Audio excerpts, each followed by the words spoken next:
do you think that a healthy business looks like and what needs to be there? And feel free also to give us examples from your own experience of things that you've run into, either positive or negative examples of what you've run into there. And so we're just going to try to capture this via video and also try to take some notes. So some of the things that you think are just absolutely crucial for a business to be healthy, and the floor is open. Profitability, okay? Said from a banker, is that right?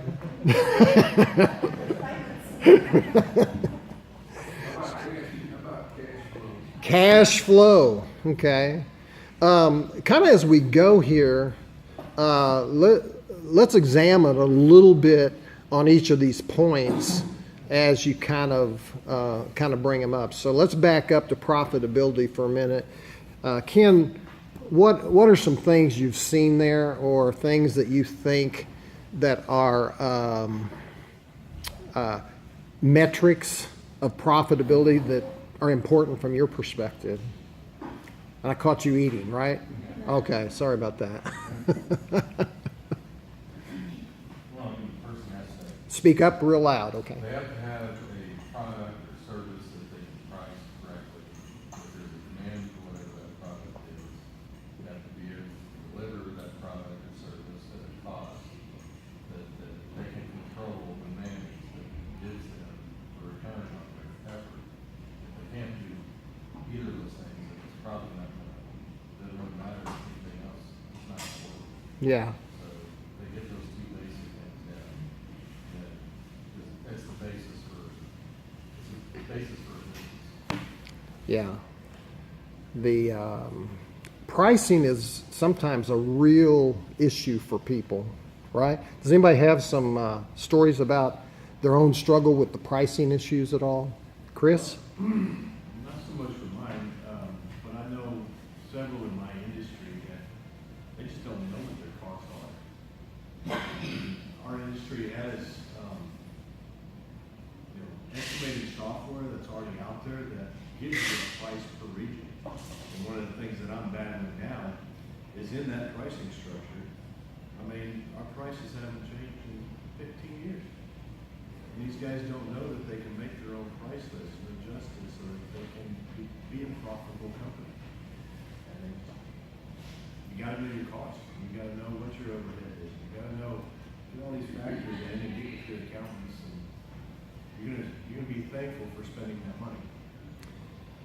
If somebody's not in the franchising business, for instance, they started something from scratch themselves, what are your suggestions as to how to deal with this whole thing of pricing? Does somebody have any comments or insights in that? Don't compete on the bottom. Say what? Don't compete to be the cheapest. Okay, don't compete to be the cheapest. Go see what your competitors do. Say again? Go talk to your competitors. Oh, talk to the competitors. Absolutely. Yeah. Yeah. Well, even in a franchise, they cannot tell us what to charge. Yeah. Uh-huh. They cannot tell us what to charge. Right. But it makes sense to charge what all the others are charging. Like I said, talk to competitors. Right, right. Yeah, I know when I started a window cleaning business years ago, I had no clue, what to start, what to charge, and in fact, I had never cleaned windows before. I mean, except just around the house when the wife told me to go clean the windows, one of those things. But professionally, and I had a friend that was a mentor to me. He had been in the business like 25 years. And he came down to Abilene for a week and just kind of walked the streets with me, going up and down to the strip centers and so forth, and and teaching me, just about pricing. And come to find out that even as a novice, I was charging probably more than some of the established people that were out there. But one thing that I did is that kind of like the kind of clothes that Chris has on, for instance, I'd have khaki pants and a golf shirt with my logo on it and that kind of stuff.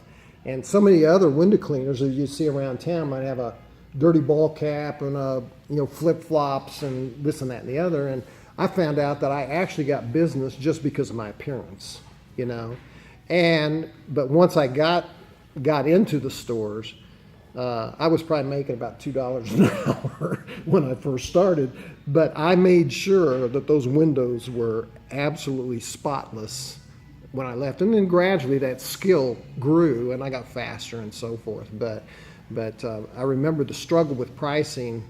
I'll tell this quick story. I had a opportunity to give a price on this house, and it had a pool in the backyard, and it had multi-story house, and I was walking around and I was trying to calculate, and they had French windows and everything, and so my mind was just going squirrely. And so I was walking around that, and it's like in the end of October, and next thing I knew, I fell in the pool. Okay. And they had one of those covers on it. That's why it was gray colored, the same as the concrete. And I fell in that pool, rolled to the middle. Water was pouring in on me. I had my notebook. I had all my stuff. I was flailing around, and I had to roll myself out of that rather than get covered up. And it was like about 40 degrees outside. I was totally sopping wet. I rolled out of the pool, and the first thing I did was look around to see if anybody's looking. And I ran into my car, got in my car, ran home, got out of those wet clothes, and I didn't get the job anyway. So anyway, pricing and see you, Paul. Thank you. All right. Pricing is, in my mind, even more related to sales than it is the accounting side of the business, because and yes, know what your competition's doing, but for you to command a premium for what you do, you have to be different. Mm-hmm. And so you're selling value, not price. Great point. Because that's our consumer society is driven on.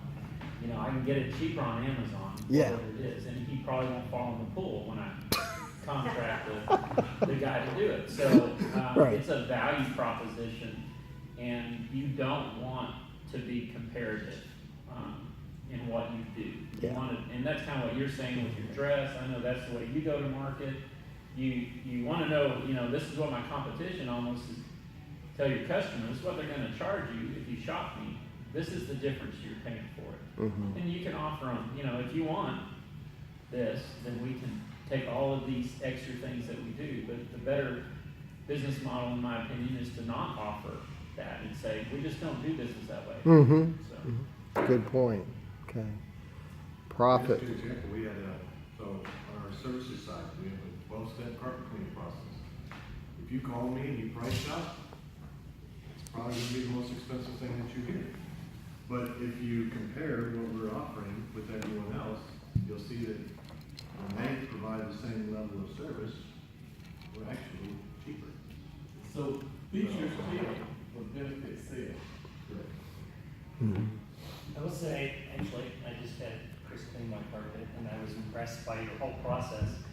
Process always impresses me as kind of in the sales process. I had my house painted a while back, and I had a friend of a friend, I paint houses. I said, okay, can you give me a quote? Comes out, looks around the house.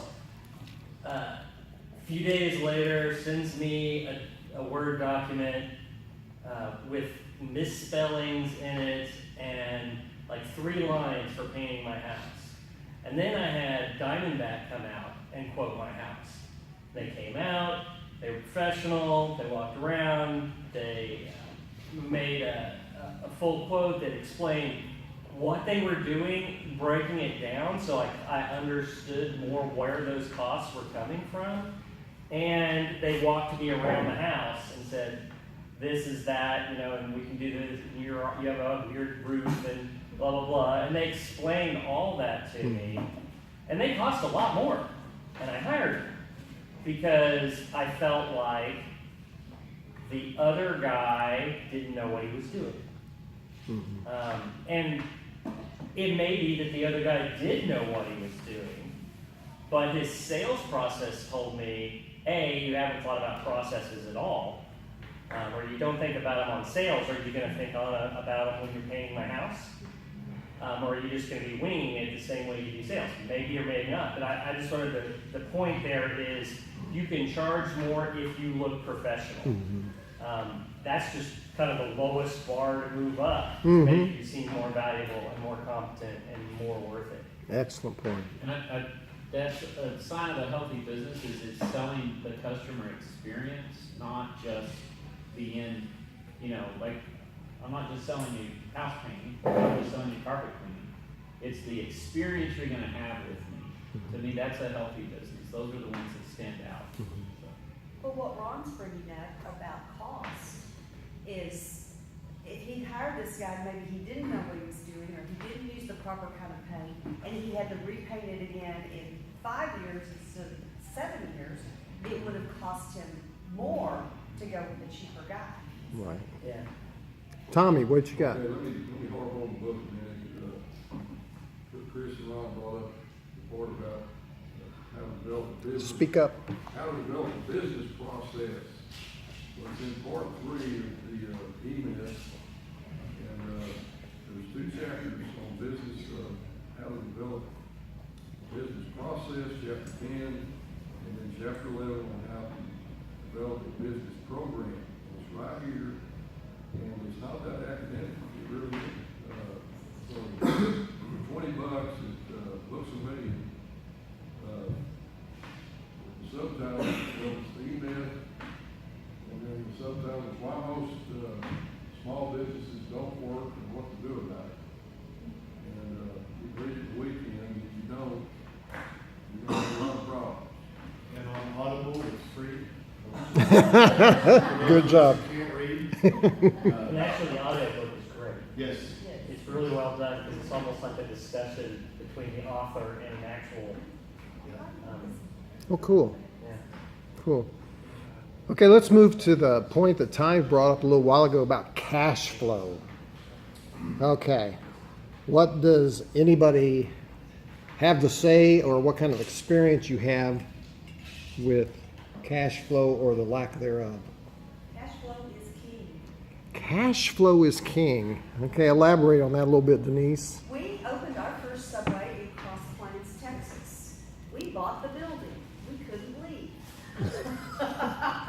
So we had to make it work in Cross Plains, Texas. And what happens when you don't have enough cash flow to pay all your bills is you go get to pay yourself for the first several years until you get some of those things paid off. So it's very important to sit down before you start a business and work on your cash flow. And if you borrow money from a bank, they make you do that. But it really is it's just letters on a piece of paper, because we did that and it just didn't work out the way we thought it would. Well, and that's one reason sometimes it's better to lease something for a Oh, short yes, time yes. versus buying a building that you're tied into. That was our problem, absolutely. Understand your market. I mean, in mine, I deal with a lot of insurance, and some of our larger losses, I mean, we're 6 to 8 months out before I get paid. We had Abilene reported news fire this year with over $1 million. Well, I'm still waiting for some sizable checks. And so we have to operate in the line of credit, and you still got to be very careful. You got to manage it. That's what the bank likes. They want to see you go up and down. They want to see you using it, not just let it sit there. But the same token, you don't want to bite off more than you can chew, because that's just a lot more debt real quick that you can back up. You want us to write letters to the editor? Oh, no, we're good. It's not the Reporter News, it's the insurance company. The Reporter News here has been great. Okay. It's their insurance company I'm not a big fan of. Well, the smaller the business, the more you're talking about just money management. Really, when you're talking about cash flow, in my mind, and it's human behavior is the enemy. I mean, it doesn't matter. I rarely see the perfectly disciplined person that when they get a bunch of money in their pocket, it stays there. So that's, you need a system that manages for the behavior. And and almost be protected from, you know, and especially the tighter the company is, the more family oriented it is, all that. The expectation is if you own a business, you're banking, you're making tons of money.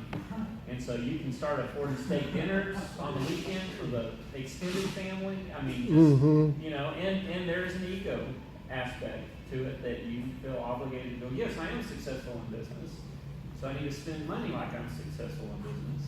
But that's usually not the way, the behavior you want. But dealing with cash, what keeps me grounded is that in Denver 14. Speak up a little bit. Oh, constancy of purpose. And so I fight, like I said, the emotional pull to want to demonstrate and show how successful you are. And so demonstrate is the first point of constancy of purpose.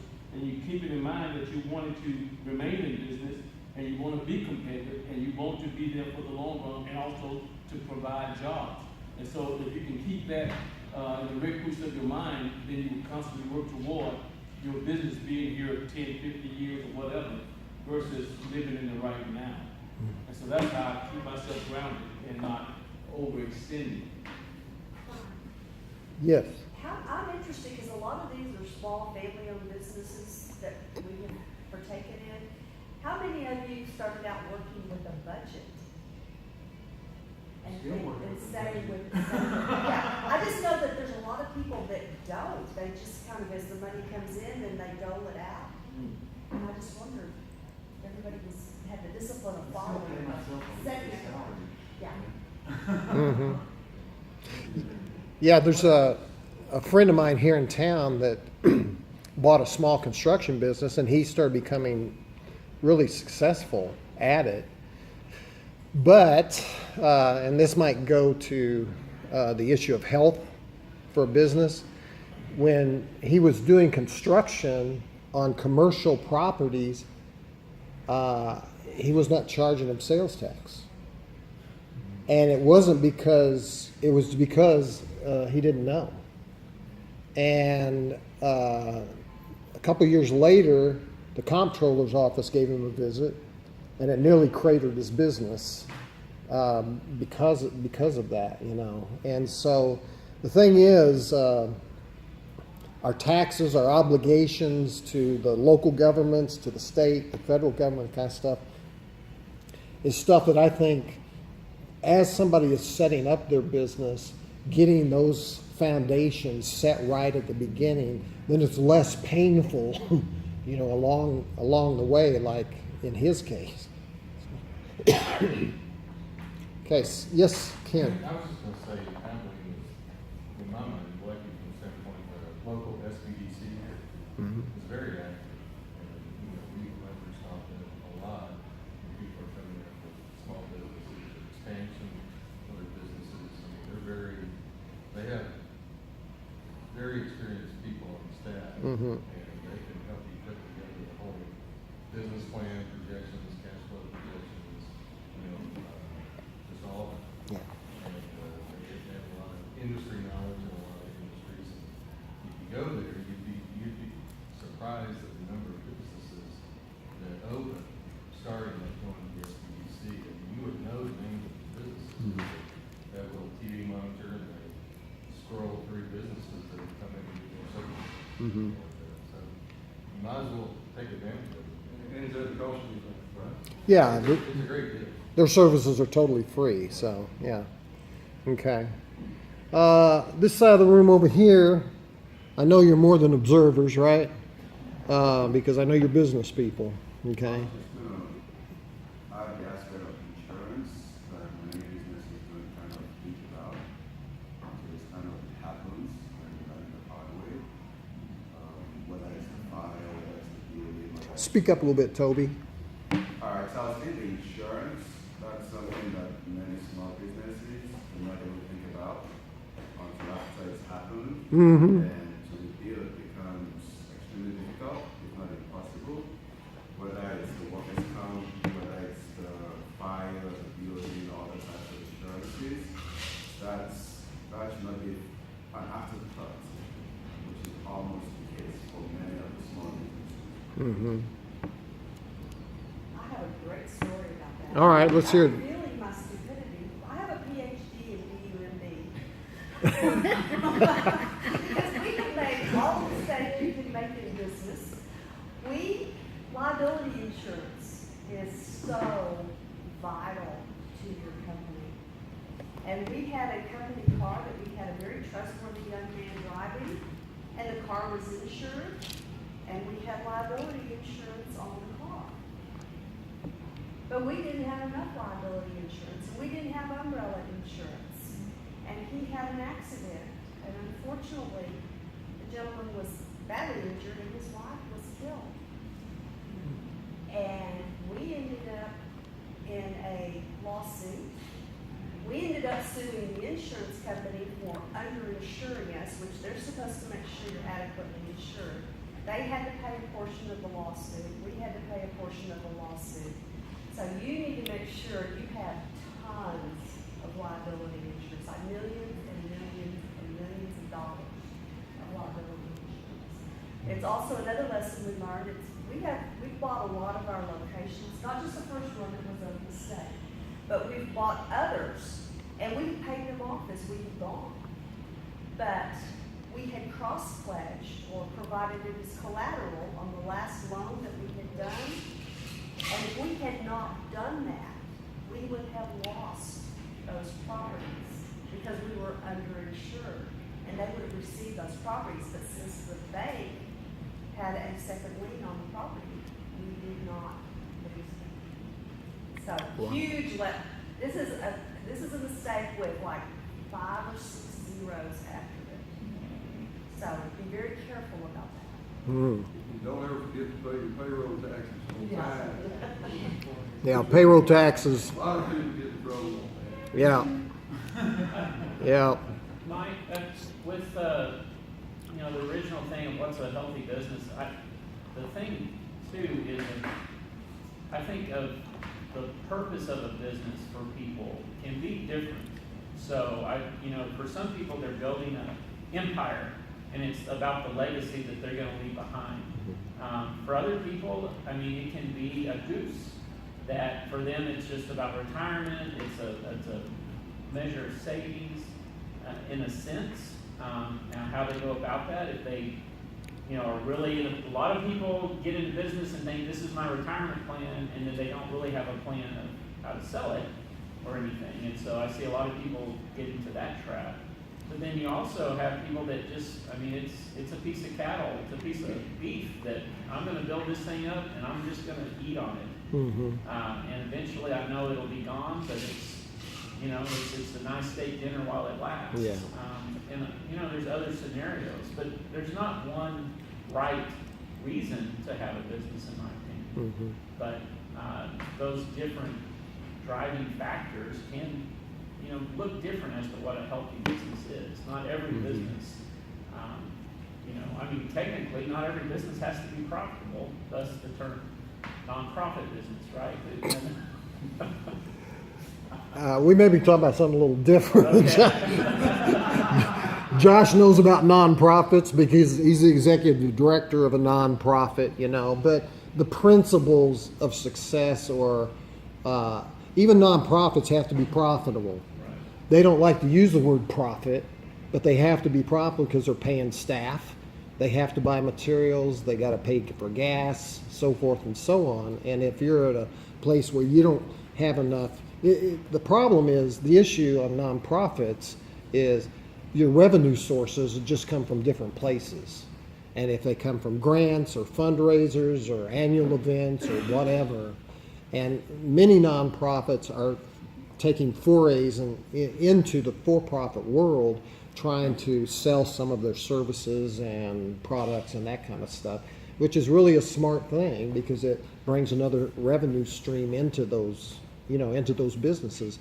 That's why a lot of times in the things that I send out, I'm talking not just to for-profit businesses, but a lot of times I use the word enterprise because those are enterprises as every bit as much as a for-profit enterprise. You have non-profit enterprises because they close all the time too because of poor management, cash flow issues, all this stuff that we're talking about. So, and in fact, the comments you were making, David, going back to what Greg was kind of talking about that with the constant, what do you call that, Greg? Constancy of purpose. Yeah, because he listed about 4 things there that were things that he keeps in front of him as to your purpose for existence and what you're trying to provide the community, you know, and families and your customers and your own family. So Next 6 generations. next 6 generations. Toby. Just to dovetail from what David said of profitability, he's actually right that investors don't have to be profitable in terms of cash. Right? Let's think about Amazon, for instance. From the market share, they were profitable, but nobody was paid. So people were still making money, but it was based on the ownership that they had. Mm-hmm. And they were going to the banks, they wanted to sell it. They could have their returns in that way. We can also look at Netflix, right? We can look at their profitability from the aspect of the movies they're making, as well as the awards they're making, that they're receiving, and how they're changing the whole landscape of the industry to the point that for the fact I don't want to be sued, right? We know the person that is saying that let's change the model of which companies are considered for the grants. Okay? So we can say to an extent, even though Netflix doesn't have as much cash flow as it should have, but it's still profitable in the context of what it has to show and why investors still believe in the company. So yeah, companies may not have the cash flow immediately, but then it goes about to what Greg said, the consistency and what's even our whole purpose. Is it to make money now, or is it we're looking at another 20 years? Or is that saying that we have the dividends, but we've been able to build so many assets and so many businesses that we fortified ourselves before then we start paying back Yes. in terms of the cash outflow. So the word profitability, it's great that we brought that up, but now it still goes back to the company assessing how do we want to measure our profitability, and do we really even care what the reporters are saying? Are we interested in the quarterly reports to show that we're profitable, or do we just want to damn the consequences down and ensure that we're still healthy? And it's the same system that even Japanese firms make use of, that they look at the long run to ensure that they remain in business. And unlike the American firms that are concerned about the quarterly report, in Japan it's like, yeah, we cannot make money now, but if we're still in existence another 10 years, 20 years, then we are profitable. Very, very good. Well, you know what? It's 1 o'clock, and I feel like we just scratched the surface of the topic. But I appreciate all the comments. Bryant, you have a good day. Thanks, buddy, for coming. We'll see you soon. Bryant's a plumber, and he is his business is growing like crazy. So whenever he can, he slips out and joins for lunch. But anyway, any closing comments from anybody? This has been really valuable, and I appreciate. Oh, there's a closing comment from the elder statesman.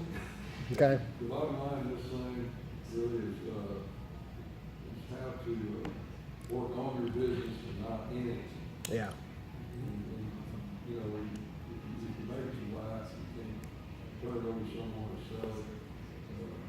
If you ruin your health in the process, it ain't worth it. That's right. Good advice. Good parting word. Well, you guys have a good rest of the day. Next week we're at Rock and Rollers. Does everybody know where Rock and Rollers is? Rock and Rollers is up in, it's up by the United on North 10th and Judge Ely, and it's back in the corner of that shopping center, back there where it used to be the barbecue joint. Yeah, it used to be Betty Rose's back in that corner. So if you want to join us, we'll be there at noon next week. And don't forget, a month from today, we'll have the Dias people here. And I really like to encourage you to come to that. I think it could be really beneficial. So, thank you. Greet somebody on your way out. Bill, did you? I will.